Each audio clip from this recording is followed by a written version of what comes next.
At Construct, a social enterprise by Blue Door, we believe that the right opportunity can open doors to employment, stability, and a stronger future. Developed by Blue Door's award-winning program, the Construct Canada portal is a flexible, online learning platform designed to complement and expand existing programming, with access to a robust content library of curated courses. The growing library of courses are designed to support professional and personal development, featuring course topics such as mental health, employability skills, financial literacy, and more. Organizations can choose from a range of learning modules and combine them into flexible packages that support their goals.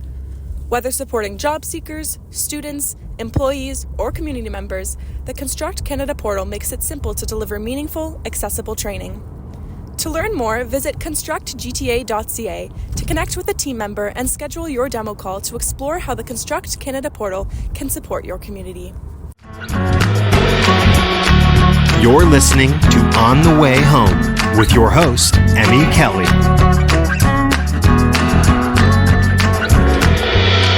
Welcome back to On the Way Home, the podcast where we explore the people and ideas reshaping housing, community, and belonging. I'm your host, Emmy Kelly. Today, I'm joined by Robert Barnard, CEO of Toboggan Flats and a longtime innovator working at the intersection of youth, cities, and social change.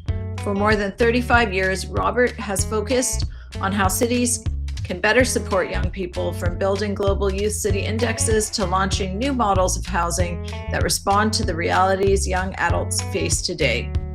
His latest initiative, Toboggan Flats, reimagines vacant downtown office space as affordable co-living communities designed specifically for young people. Let's jump right in. Thank you so much, Robert, for joining us on the show today. We're so excited to talk to you. And we are going to begin with our signature question. What does home mean to you? Wow, home means so many different things to me. I immediately go to a kind of home that I grew up in half the time, which is a place in Creemore, Ontario, kind of on a hill with a fireplace and a really comfortable sofa and a nice dining room table that gathers family and friends around. So that kind of always feels like my version of home is sort of family, friends, cozy, warm. Sometimes because we're in the winter, I'm okay with that. So as long as there's a fireplace. And I love the dining room table thing, so much also centers around, I think, in home and family, so much centers also around food sometimes, and sitting around the kitchen table or the dining table. And that's where too, I think it's actually a really interesting element. I'm just kind of thinking of now too, where, we see that housing and food security is so tied together, right? And so in the reverse too, when you have that, it just creates more stability, more belonging, and more of those positive. Yeah, it's not to take us too far down this road, but that particular dining room table is an antique table. And so you think about all the people who've sat around that table. And I think it originally came from an old church that got rid of it. And so it's just so many different ways of bringing people together around food, or even in that case around card games and other things that we do up there. So I think it's a really important theme, because feels like our housing system is really about separating people as opposed to bringing them together. So that's something that we're really keen to change. Amazing. So maybe before we jump into about all the good work you're involved in right now, maybe tell us a little bit about yourself, your journey. You've spent 35 years working to improve organizations and society for young people, and then you've had a focus in the last 14 years specifically on cities. Can you tell us a bit about your journey, and maybe throw in there for the listeners as well, was there a moment early on when you realized that this was going to be your life's work?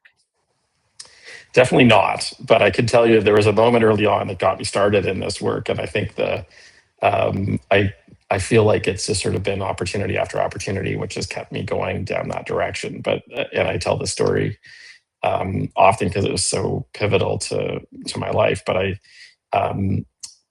guess it was in the late 1980s, there was a forum. This is right around the time where the Meech Lake Accord and the Charlottetown Accord and the possibility of Quebec separating from Canada. Interesting that we're coming back into that, some of those themes now again. But there was a commission that the Canadian government put together called the Spicer Commission. And it was really looking at a vision for the future of Canada. And my dad invited me to one of the sessions, and I just graduated at a university, and I, in a social and political geography of Canada.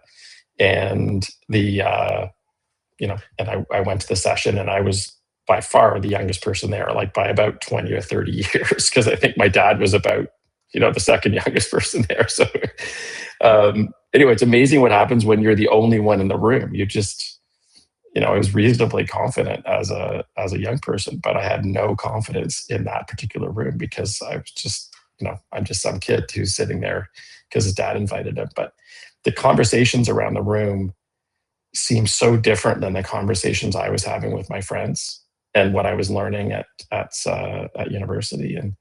And I finally, it was a panel discussion, and I finally got up the courage to get up to the microphone to speak. And they had 2 lines and 2 mics going. And I finally got to the microphone. The moderator said, "We'll take the last question from the mic over there," which wasn't my mic. So I was just sitting there at the microphone, feeling like, wow, maybe I should have got up earlier. Or even some of the panelists said, came up to me after and said, "We're going to be dead in 20 years. How come you didn't get up earlier? Like, we need to, where's your generation? How come they're not here?" And that story and that night really showed me how do I feel in that moment, but also how important it was to have a young person's and young people's voice in that national dialogue. Because there's lots of things that I supported at that night, but there's lots of things I didn't, and there just wasn't any backup for me. So that actually launched my, in a sense, my career in getting young people more involved in the development of society, and then that turned into a whole range of other things. I ran a charity for a number of years trying to get those young people's voice on national level. Then I ran a innovation consultancy working with companies, governments, NGOs to get young people's voice heard and ideas generated. And then I guess 12, 13 years ago, Youthful Cities, which was how do you get cities designed with young people because it benefits everybody. That's kind of the real learning I've had over the time, is if you support young people, everyone wins. And you can't really say that about other groups, I think, in society. Interesting story. And you've recently launched Toboggan Flats to turn vacant downtown office space into affordable co-living for young people. What problem were you seeing that made you think, okay, we need a totally new model for housing youth? Well, there's multiple problems, that's what makes it exciting and important. I think one is that, and I'll go back to that dining room table discussion. We just saw that loneliness, the loneliest subgroup in Canadian society right now is young people, 18 to 25 years old. So that's devastating to start your kind of supposedly independent side of your life as the loneliest time of your life is really, really tough. So the loneliness epidemic hitting young people exactly at a time when you want them to be thriving was kind of part one. Part two, and we hear about this certainly every day, which is the affordability crisis. And through Youthful Cities, one of the organizations I co-founded, we had been collecting data for a decade, and you could see how the cost of housing was ramping up as a percentage of young people's expenses, but how it was affecting not just where they were living and they were staying at home with their parents and families longer and longer, but it was affecting their choices for work, their choices for school. And really, I would say it was eliminating choices. And that's devastating as well, as you really want that young generation to launch successfully. So affordability, loneliness. And then I think, we've always been looking at climate change and how real estate affects climate change. That's another crisis that has been getting less and less airtime these days, but still critically important. And then finally, you mentioned in the introduction, we just saw COVID meant people didn't go to work as much. So there was just this vacant office space all across the country, generally in what they call B and C class. So A class being the best kind of office space, and B and C class being the less good. And that was just vacant. So here we have a housing crisis where we need more supply, and we have all this vacant space across all our cities. So we kind of put it all together, and the solution is something called co-living, which is very similar to student living, seniors living. It means you've got a private room and you share facilities or share common spaces. And with that design, you can actually turn an office space into a residential space more cost effectively. And if you can do that, then you can charge less rent.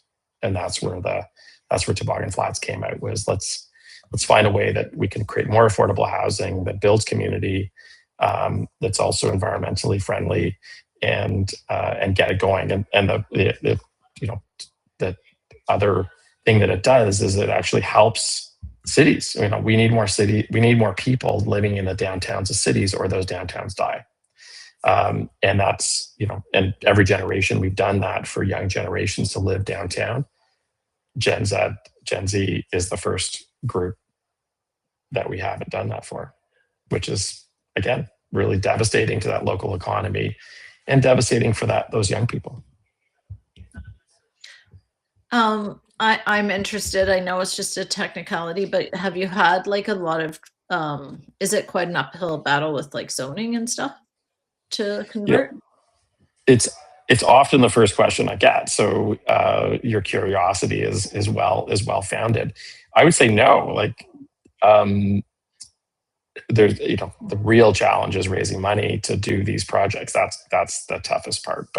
And we could come back to that. But from a zoning standpoint, in most big cities in Canada, they have something called a commercial residential zone, and that's the downtown. The broader downtown. That means that anything can be either commercial office, or they can be residential condos or rental apartments, and they can coexist. And that means that zoning wise, there's no zoning problem.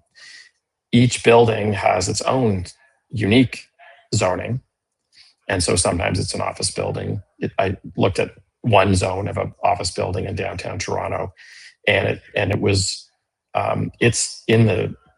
it was an office building, but in the actual zoning for that building, it had like seniors homes, student residence, supportive housing, like all of those were listed in the zoning, which is close enough to what we were doing that we might have to do a minor variance. But with one of our advisors, Paul Bedford, used to be the city planner, and he's always saying like, this should be he calls it as of right. We have the right to, if it's rezoned as residential, this is a residential format. This should not be a problem. So, and I'd say it hasn't been so far. The cities that we've been working with, they can see the problem. They want to build more affordable housing. So they've been very supportive of us so far. And so you referred to the pandemic with a lot of buildings going empty, and the opportunity there is for adaptive reuse, turning offices into housing, which sounds like a pretty powerful opportunity right now. What would you say is stopping more of that from moving faster? Perception and reality. So the perception is that it's hard to do. That conversion, like it was built to be an office building, not a residential building. That means the pipes were built to be for office buildings, not for residential. The elevators, like everything was built for people to be there 9 to 5, not 5 to 9. So so that's and I mentioned reality, because in reality, sometimes that is the problem. It's actually really hard to do it. So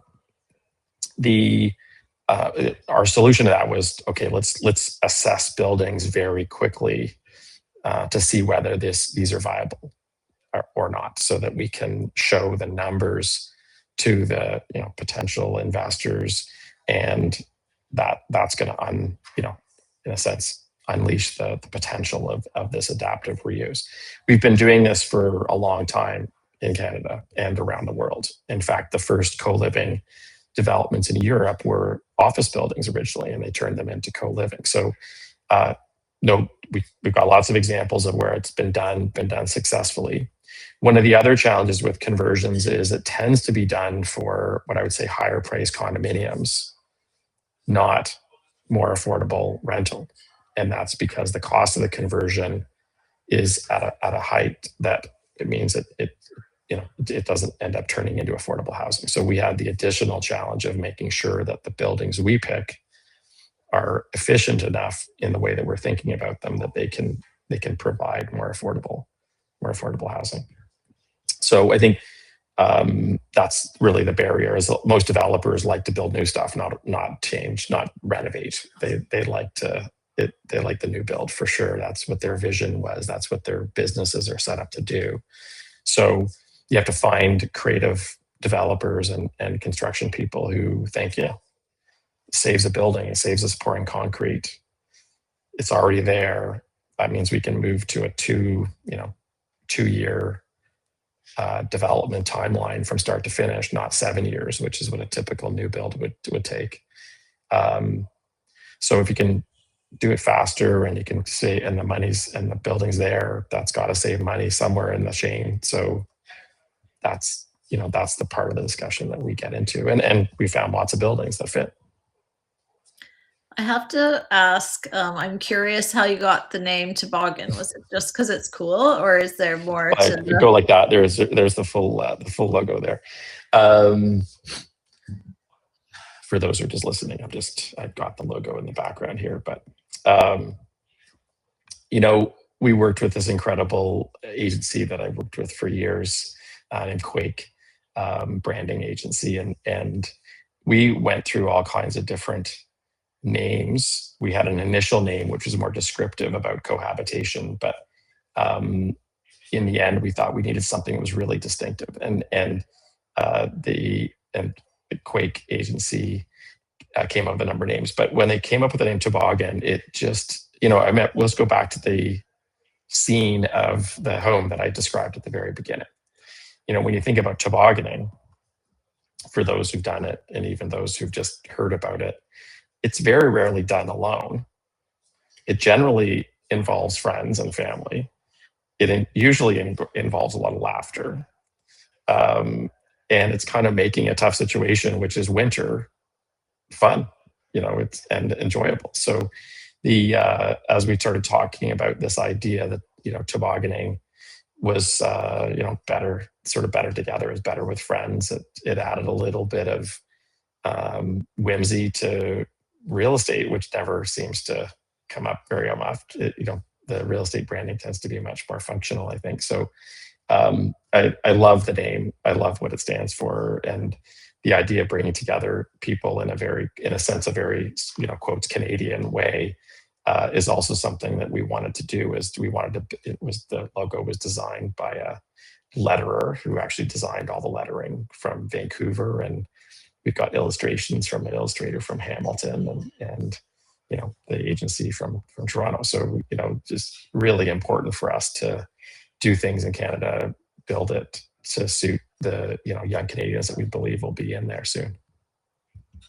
Very cool. Thanks for sharing. With Youthful Cities, you've helped to build data-driven tools and indexes to measure how youth-friendly cities really are.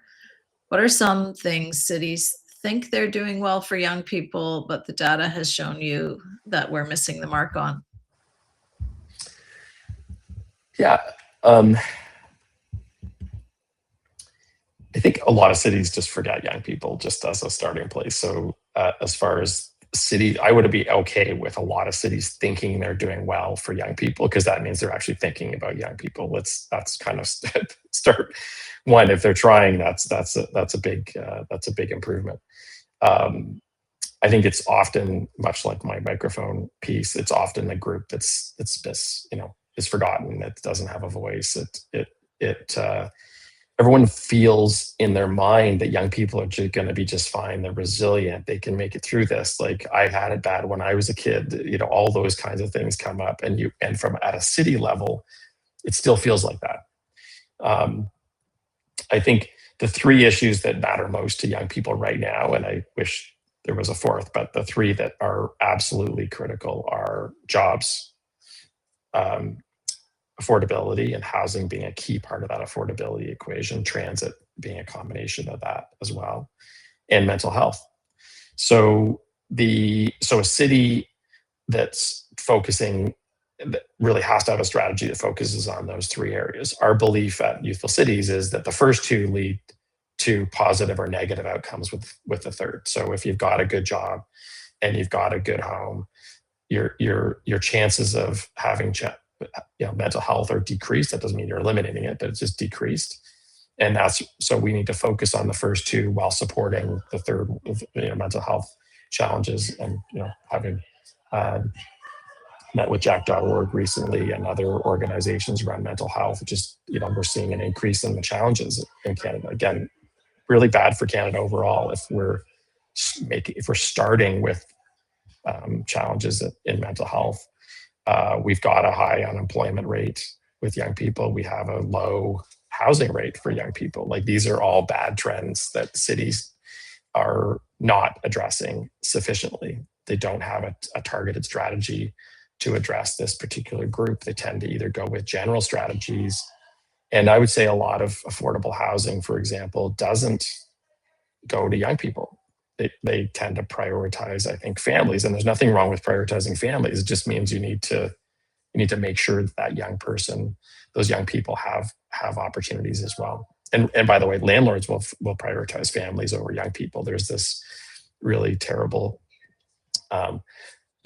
feeling that young people are just this endless partiers who destroy everything they come in contact with, which is not true.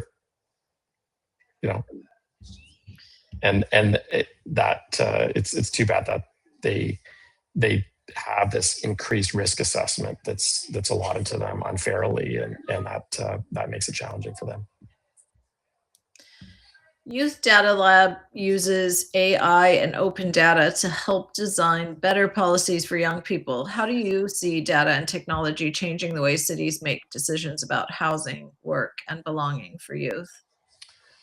Yeah, and it's a offshoot of Youthful Cities, and also helped in the creation of Toboggan Flats. Like when we started Toboggan Flats, we wanted to have really good data because it's sounds like a cool idea, but if we can't back it up with real data, then it's not going to go anywhere. So, and much like Toboggan, the governments need to have good data. Policymakers need to have good data. NGOs need to have good data so they can lobby for better policy. So, but there is really a challenge in gathering data that's specific to young people in Canada. It's not very available. So what we did is, over the course of a number of years, and helped with Employment and Skills Development Canada, the Canadian government, we created over 2 different projects an open data tool called Youth Data Lab.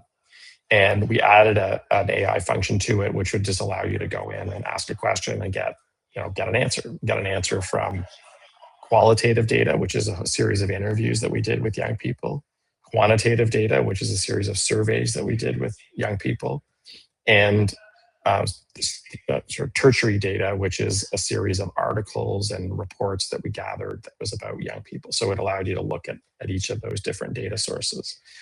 And that, back to the goal, let's give good data to people creating policy so they make better decisions, and they look at that. And I will often post some of that data on LinkedIn, and I certainly highlight I just did over the weekend, there was a CBC article on the amount of money that has in the Canadian budget that's for old age security versus the amount of money for childcare and youth employment. So $24 billion for old age security, and less than 3.5 billion. So basically about 15% of that total goes to all the childcare and all the youth unemployment funding for Canadians. So there's data. What's Canada going to do about that? That's incredible. What would you say are can you share with us your main strategic data points that you track or that you highlight? That was a powerful one. Yeah, I think we often will look at budgets. We'll look at when elections come around, we'll look at party platforms and see where they're putting their emphasis. As one of the personal drivers for me is, how do we make Canada the best country in the world for young people? Imagine what that would do for our economy. It would make us the most attractive place in the world for the most attractive, to attract the best and the brightest from around the world to the country. It would provide an economy that would easily support that old age security, by the way. That would no longer be a problem, because the amount of money that would be generated from a very active youth population would more than compensate. We'd have a lower youth unemployment rate, because young people would be creating businesses and hiring young people in those businesses, because young entrepreneurs often hire young people into their businesses. So and by the way, tracking wise, we'll look at other indexes from around the world, and I would say, look, matching a number. There's 3 different indexes that we look at. There's a happiness index, a youth prosperity index, and a youth readiness index globally. And I'd say Canada's sitting at around 40th place. Wow. So that is a wow. And okay, so we might be 2 or 3 places ahead of the US, but come on, is that how we're going to measure ourselves? Why don't we care about, Costa Rica or Denmark or Lithuania or Austria? Like, there's countries that, these are countries that are doing much better than Canada. And I think their economies are benefiting as a result. Not to stray completely, but do you see any patterns of the higher ranking ones, and what are like some key strategies they've employed in their countries that Canada can learn from? Netherlands is one that is much higher ranked than in Canada, and they actually have some, back to housing a little bit, but they've got a really interesting housing policy that's directed to young people, where they will supplement the rent for young people up to a certain age. I think it's about 30, to get into their first independent apartment. And I'm just learning, actually, I just heard about it the other day. So learning about some of the details around it. But there is an active policy. It's been in place for a number of years, and that is helping young people get out of their homes. In Finland, which another high ranked, the average age that a Finn leaves home, I think, is less than 20, like under 20. That's when they leave the family home. So as a society, they've said it's really important for our young people to find their way out. And our numbers getting closer and closer to 30. So, that decade of, and I'm sure we all like being around the kitchen table together, but at some point, young people will benefit from being independent. And right now, they're not staying at home because they necessarily want to. They're staying at home because they have to. They have no choice. And those choices is what we're trying to, I think, where you see in those top companies is young people have more choices and opportunities available to them because of the way the system is set up around them. So you founded and grown multiple organizations, Decode, Youthful Cities, Toboggan Flats. What is one lesson you've learned about building movements and organizations that actually create change and not just good ideas? It's a good question. My answer is really just to get started, and then not to be flippant about it, but I've started lots of things that didn't work, and they're not on your list, so it didn't work. But there, if you want, there, if you'd like. Well, Generation 2000. Sorry, I think you mentioned that one. I'm now thinking of that one worked during. I'm passionate about the arts and trying to get young people more involved in the arts, and tried a business to get that going, and that sort of lasted for a little bit and then didn't go forward. There was even a vision around Youthful Cities. We started as a global organization. We came back and made it a Canadian organization, and there's a vision to make it global again, but it just hasn't happened. But if you don't ask, you don't get. So I think it's similar. If you don't start, then nothing's going to happen. you can create PowerPoint presentations, forever, to make them look great. But unless you really get out and say, I'm going to do this, and try to and take the risk of failure, it's just not going to happen. So the just start is when I talk to other young people who are thinking about ideas, it's like, what's the way to get you started as fast as you possibly can? Because if you're going to, yes, you'll learn lots from studying it, but you're going to learn equally and different things from starting and asking people and putting yourself out there and saying, I'm willing to get this thing started. Are you going to help me? And Toboggan Flats has been a great example of that, is that the groundswell support has been phenomenal. That doesn't mean that ultimately we're going to be, successful. We'll find out. I certainly believe we will be, but you need to get out there. You need to say, we're going to do this thing. We're going to try to create a housing out of an office building that's going to bring people together. That seems like a good idea, but I'm not going to publish a white paper on it. I'm going to say, no, we're going to start the company. We're going to find the building. We're going to go raise the money, and we're going to get it going. I just wrote it down. Take the risk of failure. You heard it here. It's such a good thing to remind ourselves of, because as humans, we're, everyone has different risk tolerance, but you can be hardwired to do what's predictable. And I work with the people that work at Toboggan Flats, and I've worked with over the years are young people. And I think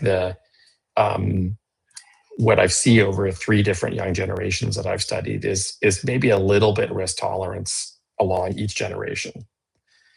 And that's a concerning trend. So, much like investing, most people who are would counsel you on investing would say, when you're 20, time is on your side. So you can take a little bit of a riskier bet on the kinds of investments that you would make if you have any money to invest. If you're 80, that's probably not a good idea to take a shot at risking it all on red in the roulette wheel. So similar to entrepreneurship, my first business was when I was 19, and it worked for 3 years, and then it didn't, and then I had to go on to the next one, and then I did go on to the next one. But one of the things we do a lot about at Youthful Cities is getting young people to initiate concepts and try to launch them. Whether they're successful or not, there's a metric for that kind of success. But all of them have gone forward with this idea that they could launch. And there's some brilliant ideas in there that didn't go forward, but they'll come back again. And personally, they know they got something going, and they have the capacity to do that. So it's getting started is sometimes the hardest thing to do, and scary and everything else. But when you're young and you've got a little bit more time in your hands, time like longevity, take a shot. Amazing. I want to come back to how you kind of articulated that housing, employment, and health are keys for well-being. It's interesting because those are actually our strategic pillars of our work at Blue Door as well. We do believe the same, that those are the elements for well-being. And I'm wondering if you can dive in a little more to the co-living model that you have at Toboggan Flats. You are addressing affordability. How do you also address those deeper needs? So that it is more than just rent for our young people that are accessing your homes? I think the starting with an intention that's all around community building is important. That I think we're the nice thing and difficult thing in some ways, but the nice thing is that co-living as an industry has been around for 15 years around the world, just not in Canada yet. So we're behind, but that means we can also learn. So in my view, the most successful co-living operators around the world have a true intention to build community as a part of their model. Often people will come in because it costs less, but they leave, and our model is they leave with 5 friends. So if you start, and I don't think, and I haven't heard, but vast generalization. If you were just going to go and rent an apartment, like a general apartment, owner, landlord doesn't have that necessarily intention.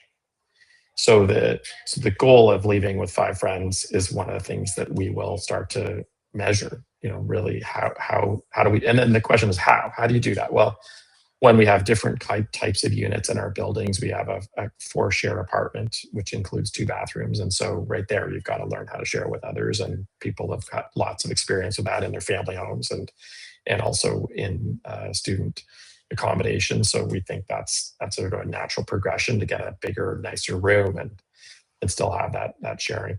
There's also we also have studio apartments that have everything in one, but you'd be sharing other amenities with people. The next is that office buildings tend to have a lot of interior space. And so we use that space to our advantage as opposed to seeing it as a disadvantage. So we create a lot of common connection zones within a development so that we can have different types of amenities and different places for people to connect. We also create a community kitchen. Back to our very first question is, how do you create sharing around food in a really productive way? So what we call when you want to cook over long periods of time or prepare food, it's nice to do that as a group as opposed to by yourself. So that community kitchen sits in there. And then the other one is co-working space. For this generation, they often will have some portion of their work is going to be remote work, and it sucks to do that on your bed. So which is where I do lots of virtual calls with lots of young people, and they're doing it on their bed, and that's a tough place to work. So by creating some co-working areas that get people out and collaborating, met one co-living operator in Barcelona who is actively trying to get entrepreneurs to live in their development.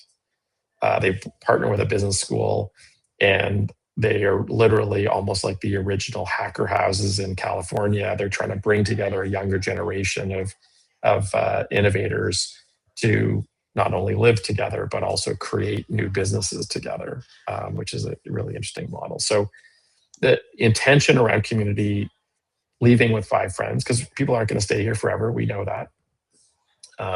But that means we actually have a staff that's hired to help to manage and build that community. And we also have strategies to bring the community together and let that bubble up naturally from the ground level to make sure that people are coming up with ideas that will bring people together. So do you know offhand, like how many homes you've created so far through this model? Well, yes, I do. 0. Back to how long it takes to do this. And back to the discussion about starting is that in real estate, everything takes time.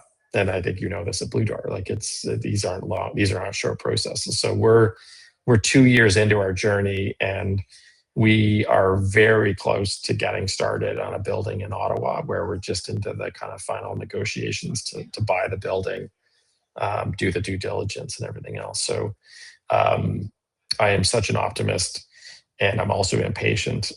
So let's say getting people in 2 years is where we are, which would be our first development. So still 2 years away, which is, I can't believe how long that is, but in the development timelines, apparently that's lightning fast. So we're excited to get, that would be 390 people. Nice. I say people because another thing I find about the real estate world is that they call everything units.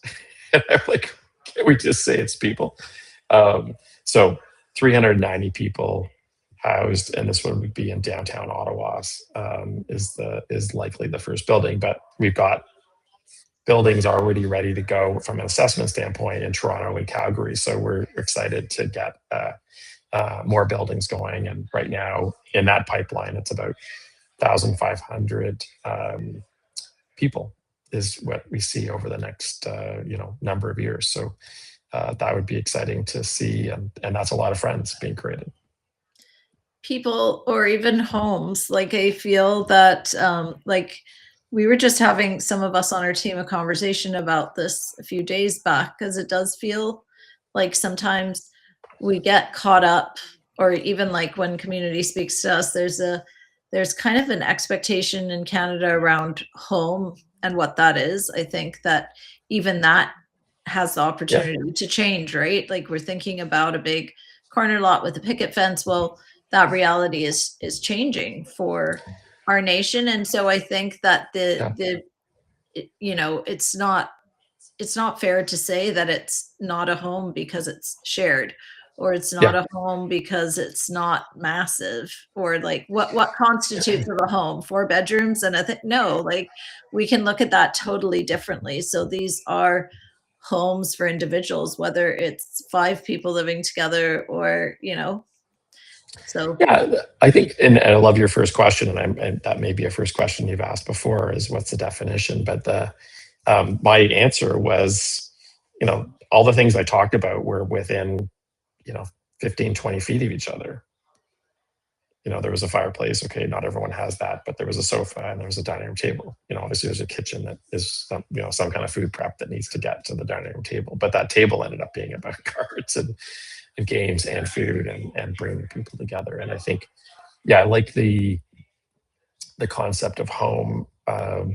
I think I always felt like as a parent that home is wherever, in a sense, my home is wherever I am, as opposed to, we didn't talk about how this place in Creemore was constructed and how many walls there are and how many rooms there are and like tangential stuff. The fundamental is, where does home for me is about bringing people together. And that's, hopefully that's where we end up with at Toboggan Flats as well. Agreed. Well, we're all rooting for you, certainly. And thank you. I would ask a last question for young people listening who feel priced out of their own cities or disconnected in different ways. What's one piece of advice you'd give them about reclaiming space in housing, in cities, or in shaping our future or their own futures? I think, well, there's probably lots of different pieces of advice. Like maybe I'll go back to a theme I've talked about during this call is this idea of just getting vocal about it. There's the standard stuff about voting. There's the standard stuff about talking about it. I think there's also an entrepreneurial opportunity to create new ideas. And I see a lot of young people. I met some literally coast to coast, almost young people who got new ideas about how to make rent more effective, how to get people finding things, how to call out bad landlords. Like there's all kinds of cool stuff going on there. So find those ideas, amplify those ideas, join those early stage organizations to help them improve. And that's kind of where I would go, is that, bring that voice together and tell people that it really matters that you get a nice home. Amazing, Robert. Thank you so much for joining us on the show today. Yeah, thanks a ton. Great to meet you. Thanks for all the work that Blue Door is doing as well. And I love, obviously there's lots of common themes. So it's really important, regardless of where we're doing it and how we're doing it, that we keep that focus on those themes of employment and affordability and also mental health. So doing a great job. Thanks a ton. Appreciate your work, and we're rooting for you and your hopefully first successful development in Ottawa and many more to come. Thank you, Robert. Thanks, Amy. Today's episode featured Robert Barnard, CEO of Toboggan Flats, whose work challenges cities to rethink how housing, data, and community can come together to better support young people. His perspective highlights the opportunity to reimagine underused urban spaces and design housing solutions that prioritize belonging, affordability, and participation for the next generation. Thank you for listening to On the Way Home, a podcast brought to you by Blue Door. Stay tuned for more conversations with leaders shaping the future of housing and community. You're listening to On the Way Home with your host, Emmy Kelly.